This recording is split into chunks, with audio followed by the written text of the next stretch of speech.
سرکار تو یہ فرماتے ہیں جس نے کسی عالم کو دیکھا اس نے مجھ کو دیکھا، جو کسی عالم کے پاس بیٹھا وہ میرے پاس بیٹھا۔ یہ سرکار کا واضح طور سے ارشاد گرامی ہے، جس نے کسی عالم سے مصافحہ کیا۔ یاد رکھو بغض و حسد کرنا جلنا کسی عام مسلمان سے بھی حرام ہے، لیکن کسی عالم سے جلنا بغض و حسد رکھنا یہ تو اور بڑا حرام کا درجہ ہے۔ اس لیے عزیزان ملت اسلامیہ ہمیں بغض و حسد نہیں رکھنا ہے، ہمیں غیبت نہیں کرنی ہے، ہمیں جھوٹ نہیں بولنا ہے۔ کس بات کی مسئلہ کی جائے مسلمان سب سے زیادہ جھوٹ بولتا ہے، اور اس سے کہا جاتا ہے جھوٹ بول رہے ہو، میں نے مذاق میں جھوٹ بول دیا، ہنسانے کے لیے جھوٹ بول دیا۔ اللہ کے رسول کا فرمان سنو، آقا وہ فرماتے ہیں جو ہنسانے کے لیے لوگوں کو ہنسانے کے لیے جھوٹ بولتا ہے وہ جہنم کی اتنی گہرائی میں گرے گا جتنی گہرائی زمین و آسمان کے درمیان میں ہے۔ پوچھے علماء اہل سنت سے پہلے آسمان پر جانے کے لیے 500 سال کی راہ لگے گی، لیکن عزیزان ملت اسلامیہ جھوٹ بولتا ہے وہ زمین و آسمان کے بیچ میں جو فاصلہ ہے اتنے فاصلے میں اتنی گہرائی میں جہنم میں گرے گا، جو صرف لوگوں کو ہنسانے کے لیے جھوٹ بولتا ہے۔ اس لیے جھوٹ بھی نہیں بولنا ہے، اس سے بھی توبہ کرنا ہے، نہ چغلی و غیبت کرنی ہے، نہ کسی سے حسد کرنا ہے۔ اور عزیزان ملت اسلامیہ ہمارا مذہب اسلام خرافات سے پاک ہے، ہمارا مذہب اسلام برائیوں سے پاک ہے، لیکن آج یہ حال میں ہوتا ہے کوئی ایسا کام کر کے ہماری نبی سے کہتی ہے کہ بڑے بڑے کہہ گئے تھے، ان کو دلیل بناتی ہیں، ہمارے بڑوں میں کہتے ہیں جیسے کہ کنڈوں پر فاتحہ ہوتی ہے تو کہتی ہیں یہیں بیٹھ کر کے کھانا ہے، ہٹیں گے نہیں یہاں سے، اس لیے کہ بڑے بڑوں نے کہہ دیا، بزرگ لوگ کہہ گئے تھے۔ یہ پتہ نہیں کون سا اسلام ہے، یہ کون سی حدیث میں ہے، کون سے قرآن کیا ہے۔ اسلام ساری خرافات سے پاک ہے۔ بے شک سلسلہ کی جائے آج تو حال یہ ہو رہا ہے، لوگ بازاروں پر جاتے ہیں، مزاروں پر جائیے، ثواب ملتا ہے، آپ کو فائدہ پہنچتا ہے، لیکن جو فرضی مزار ہے، جعلی مزار، جو مزار نہیں ہے ایسے علاقے میں، یہاں نہیں منڈیوں کی بات نہیں ہو رہی، صرف منڈیوں کی نہیں بلکہ علاقوں میں یہاں سے لے کر 10 گاؤں تک میری معلومات کے مطابق 10 ایسے مزار ہیں، تقریباً 10 ایسے مزار کہ وہاں پر کسی عالم دین کی قبر تو دور کی بات ہے، وہاں پر کسی عام مسلمان کی قبر بھی نہیں ہے، لیکن اس پر فاتحہ کی جا رہی ہے، اس پر خوش ہو رہے ہیں، اس پر جا کر قرآن مقدس پڑھ رہے ہیں۔ بہت کیا بات ہے۔ میں یہ نہیں کہتا قرآن نہ کرو، کوئی مجھ سے کہہ سکتا آپ کیسے مفتی صاحب ہیں، آپ یہ نہیں جانتے قرآن پڑھنا جائز ہے، ثواب کا کام، میں یہ نہیں کہتا، لیکن یہ دیکھو آپ کہاں پر پڑھ رہے ہیں، وہاں جا کر کے فاتحہ ہو رہی ہے، وہاں جا کر کے لوگ عرس منانے کو تیار ہیں۔ ایسے فرضی مزار جن کے بارے میں کہا گیا منظارہ، جس نے کہ زیارت کسی ایسے مزار کی جو حقیقت میں مزار نہیں ہے، اس پر اللہ تعالیٰ کی لعنت ہے۔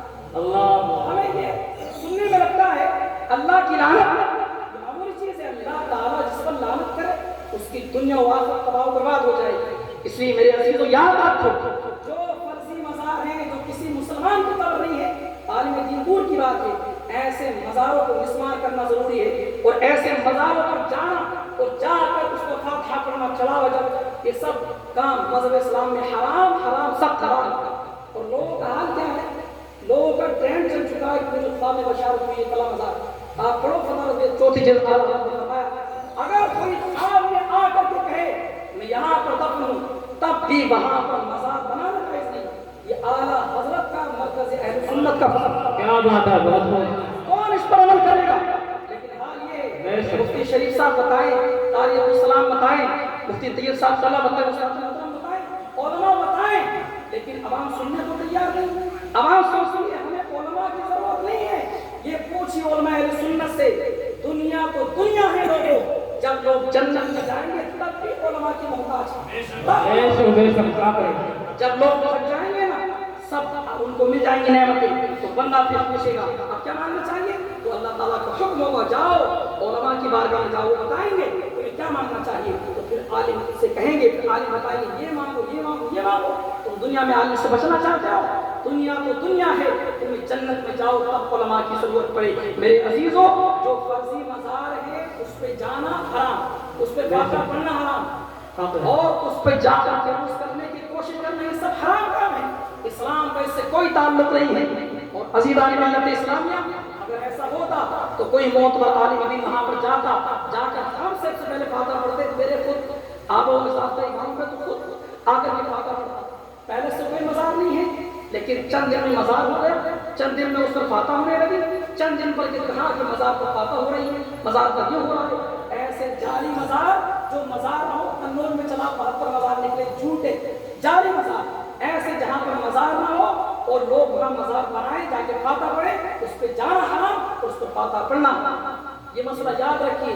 اور کوئی ایسا نہیں ہے کہ خواب میں کسی نے بتا دیا کہ میں یہاں پر دفن ہوں اور معاملہ یہ ہے کہ میری موت بنا دیجیے۔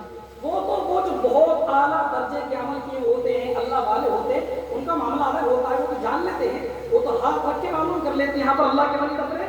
ایک عام مسلمان جو نمازی میں نہ ہو اور اس کو بشارتیں ہو جاتی ہیں یہاں پر میں دفن ہوں، یہاں پر اللہ والے دفن ہیں۔ شریعت اسلامی میں اس کی کوئی جگہ نہیں ہے۔ اعلیٰ حضرت نے اس کا بالکل کھنڈن کیا، سرکار اعلیٰ حضرت نے اس کا بائیکاٹ فرمایا۔ آپ فتح حدیث شریف 34 جلد اٹھا کر کے پڑھ سکتے ہیں۔ اس لیے عزیزان ملت اسلامیہ، فرضی مزاروں پہ جانا، اس پر فاتحہ پڑھنا، اسلام میں اس کی کوئی جگہ نہیں ہے۔ عزیزان ملت اسلامیہ، بس آخری بات میں کہنا چاہتا ہوں، اپنے بچوں کو عالم دین بناؤ۔ میں تقریر نہیں کر رہا ہوں، باتیں بتا رہا ہوں، تقریر اور میں کہیں گے کچھ ٹائم نہیں ہے۔ اپنے بچوں کو عالم بنائیے، ایک بچے کو عالم ضرور بنائیے۔ آپ دیکھیے جن لوگوں نے سارے ثواب کروایا ہے، ہمارے مفتی قاسم صاحب صلی اللہ 53 قرآن مقدس حضرت کے والد محترم کتنے 53 قرآن مقدس الحمدللہ۔ اور صرف یہ نہیں، اور 47,000 درود شریف، یہ ایک عالم دین کا معاملہ ہے۔ اور جتنے یہاں پر علماء کرام موجود ہیں، میں سب کا شکریہ ادا کرتا ہوں جن جن لوگوں نے سارے ثواب کے لیے قرآن مقدس پیش کیے، چند پارے پیش کیے، میں سب کا شکریہ ادا کرتا ہوں۔ اللہ تعالیٰ حضرت کے والد مرحوم کو جنت الفردوس میں اعلیٰ مقام عطا فرمائے۔ اگر آپ کے بچے عالم دین بنیں گے، خود بھی سارے ثواب کریں گے، اور ان کے کانٹیکٹ میں جتنے علماء ہوں گے، پھر کتنا بڑا سارے ثواب ہوگا۔ اس لیے امید کرتا ہوں کہ آپ انشاءاللہ اپنے ایک بچے کو ضرور عالم دین بنائیں گے، اور جو عالم دین ایک بچہ بن جاتا ہے، دوسرا بیٹا فرمانبرداری کرے نہ کرے، لیکن الحمدللہ عالم دین ضرور فرمانبرداری کرتا ہے۔ والدین کے اولاد کا حقوق میں سے ایک حق یہ بھی ہے کہ ان کے انتقال کے بعد ان کے لیے سارے ثواب۔ حضرت نے الحمدللہ ہمارے جامعہ نوریہ کے طوائف 8 قرآن مقدس اور کم سے کم 300 پارے الحمدللہ حضرت کے والد مرحوم کے لیے سارے ثواب کیے ہیں۔ صرف یہ نہیں، یہ ایک کا معاملہ ہے، ایسے بہت سے طوائف کرام، بہت سے علماء ہیں، سب نے یہ سارے ثواب کروائے ہیں۔ بتائیے، منڈیوں کی سرزمین میں دعویٰ کر رہا ہوں، جب سے گاؤں بسا ہوا آج تک کا ریکارڈ ہے، اتنا لمبا سارے ثواب آج تک کسی کو اس میں ووٹ کو بتاؤ نہیں ہوا، اتنا لمبا سارے ثواب ہے۔ یہ بہت خوشی کی بات ہے، اسی لیے کہ انہوں نے ایک بیٹا چھوڑا، ان کو حافظ قرآن بنایا، ان کو دین کے مسائل سکھائے، ان کو قاری قرآن بنایا، اور ان کی بدولت اتنا بڑا ان کے لیے سارے ثواب کیا گیا۔ اس لیے میری گزارش ہے، ایک بچے کو ضرور آپ عالم دین بنائیے، اور یہ مسئلہ یاد رکھیے کہ والدین کے جیسے زندگی میں اولاد کے حقوق ہیں، مرنے کے بعد حقوق میں سے ایک حق یہ بھی ہے کہ والدین کے لیے وہ سارے ثواب کرے جتنا زیادہ ہو سکے۔ اور دوسری بات یہ ہے، سرکار دو ارشاد فرماتے ہیں کہ جو بندہ اپنے والدین میں سے دونوں کا انتقال ہو گیا دونوں کی قبر پر، یا ایک کا انتقال ہو گیا ایک کی قبر پر، دونوں میں سے کسی ایک کی قبر پر اگر جو مسلمان جائے گا، اللہ کے نبی فرماتے ہیں اللہ تعالیٰ اس بندے کا شمار نیک لوگوں کی فہرست میں۔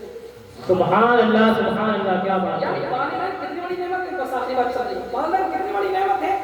انتقال کے بعد یہ لڑکا، اس کا بیٹا جا رہا ہے اپنے والد کی قبر پر یا والدہ کی قبر پر، یہ ہر ہفتے جا رہا ہے، ہر جمعے کو جا رہا ہے، حدیث پر عمل کرتے ہوئے اس کا نام نیک لوگوں کی فہرست میں لکھ جائے گا۔ اور سرکار نے یہاں پر فرمایا کہ جو اپنے والدین کے قبر میں سے دونوں یا دونوں میں سے کسی ایک کے قبر پر ہر جمعے کو جائے گا، اللہ کے نبی ارشاد فرماتے ہیں جب اس کا انتقال ہوگا فرشتے اس کی قبر کی زیارت کو آیا کریں گے۔ سبحان اللہ، یہ معاملہ ہے کہ والدین دنیا میں ہے تب بھی ان سے فائدہ ہے، اور جب ان کا انتقال ہو جائے تب بھی ان سے فائدہ ہے۔ والدین انتقال کر جائیں اور ان کے ساتھ برا سلوک کیا ہو تو آپ کے چاچا ہیں، آپ کے تاؤ ہیں، ان کے ساتھ اچھا سلوک کرو گے آپ کے والدین راضی ہو جائیں گے۔ امی کا انتقال ہو گیا، اپنی خالہ کو خوش کر لو، انشاءاللہ ان کی روح خوش ہو جائے گی اور وہ آپ کو معاف کر دیں گے۔ لیکن اگر والدین ناراض ہوئے، اللہ نہ آپ کی نماز قبول فرمائے، نہ آپ کے اعمال حسنہ قبول فرمائے گا۔ ان کو راضی کرنے کا یہی طریقہ ہے کہ آپ کے والد کا انتقال ہو گیا، اپنے چچا تاؤ کے ساتھ حسن سلوک کرو گے تو ان کی روح خوش ہوگی اور انشاءاللہ وہ آپ کو معاف کر دے گی اگر ناراض ہیں تو۔ اور اگر والدہ کو ناراض کیا ہے تو اپنے خالہ کے ساتھ حسن سلوک کرنا چاہیے، آپ کی والدہ کی روح خوش ہو جائے گی۔ میرے عزیزوں، تیاری کرو، موت کی نماز کی پابندی کرو، اور اپنے لیے آخر میں یہ